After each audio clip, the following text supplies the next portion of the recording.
Notorious. Why notorious? Why notorious? Why not notorious? This ain't exactly a mother home in heaven you're pitching here, and you ain't exactly no Susan B. Anthony. I was acquitted by a jury of my peers. Would you mind taking that word off the poster? Hey, sister, hey, take a look around. What do you see here? No, don't answer. Let me tell you what I see here. What I see is a couple hundred seats. A couple hundred empty seats. You want them to stay empty tomorrow night? No, you don't. I don't either. They stay empty, I don't get paid. And I don't get paid, you don't get paid. You want to fill those seats with some warm bodies, pardon the expression, you gotta give the people what they want. What I want, Mr. Griller, is for you And to what take they want, believe me, is the confessions of the notorious Laura Hawkins. Did you bother to read the contract you signed?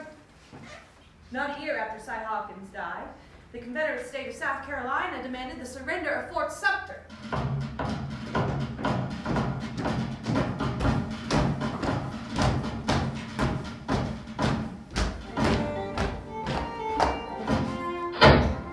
Those were troublous days in most Missouri towns. For the Confederates!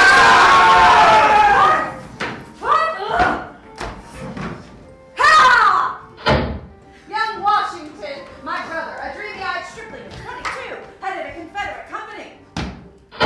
But Washington, bless him, was no soldier. When he was captured, a Union colonel interrogated him and released him. He will do the most harm to Confederate forces by returning to his regiment. Fortunately, we need only deal with my life in this period. During the war, there came to our town a Confederate officer, Colonel Selby, who for a short time commanded our district. He was a handsome man of 30 years. A graduate of the University of Virginia, ma'am, and of an old Southern family. Very distinguished. If his story might be believed. To find in such a fly speck of a town as this a young woman like that? Well, sir, a piece of good luck, sir, is what that is. Good hunting, Colonel. He treated me with a consideration to which I was unaccustomed.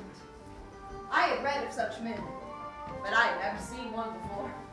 One so noble in sentiment, so engaging in manner.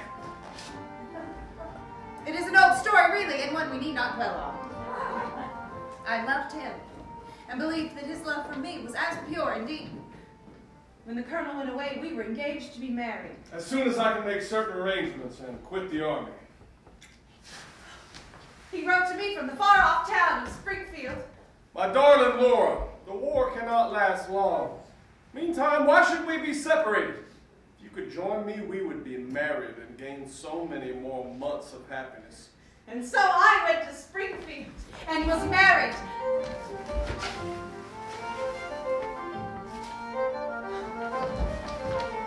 I gave myself utterly to my husband. If he had faults, if he was selfish, if he was ever coarse, cold, indifferent, or dissipated, I shut my eyes to everything.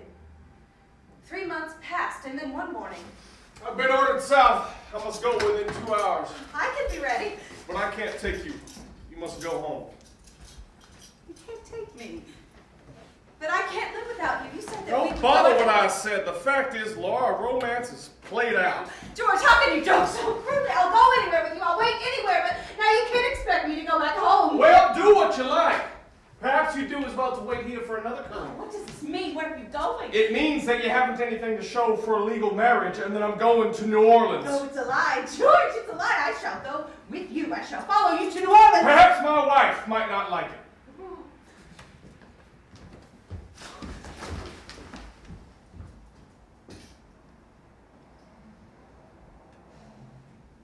And when I came to, the colonel was gone. With the exception of Washington and my mother, no one knew what had happened. The engagement to Colonel Selby has fallen through. Laura is ill, but she will recover. Yes, I would recover. I had that resolution in me that could conquer death almost. I was not much changed. The lovely woman had a devil in her heart. That was all.